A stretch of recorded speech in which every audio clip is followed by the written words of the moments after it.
Лавровый лист, благодаря своему богатому составу, способен оказывать благоприятное воздействие на человеческий организм и имеет множество полезных свойств. Он оказывает антисептическое воздействие, поможет избавиться от кашля, предотвратит развитие грибковых заболеваний на слизистых оболочках и кожных покровах, улучшает работу иммунной системы, предотвращает развитие авитаминоза, помогает вывести шлаки и токсины, скопленные в организме, оказывает ранозаживляющее воздействие, помогает избавиться от отечности, улучшает работу нервной системы, предотвращает развитие злокачественных опухолей. Благодаря своему уникальному составу лавровый лист в виде отвара может быстро справиться с таким проявлением простудных заболеваний, как кашель. Лавровый лист обладает противовоспалительными свойствами и способностью выводить мокроту при бронхите.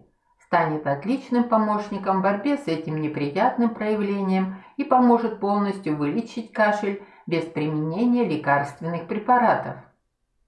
Как приготовить чай с лавровым листом от кашля? Вам понадобится лист лавровый 3 штуки, вода 250 мл, имбирь, лимонный сок и мед по вкусу.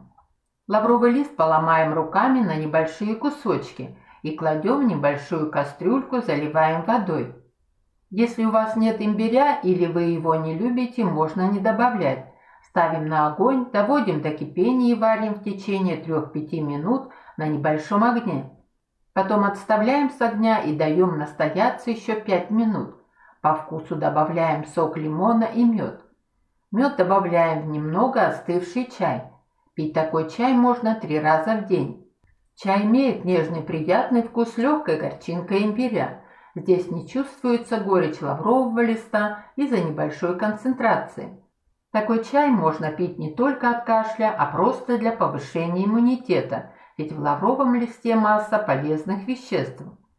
Берегите себя и будьте здоровы! Благодарю вас за внимание. Пишите комментарии, ставьте оценки, подписывайтесь на канал.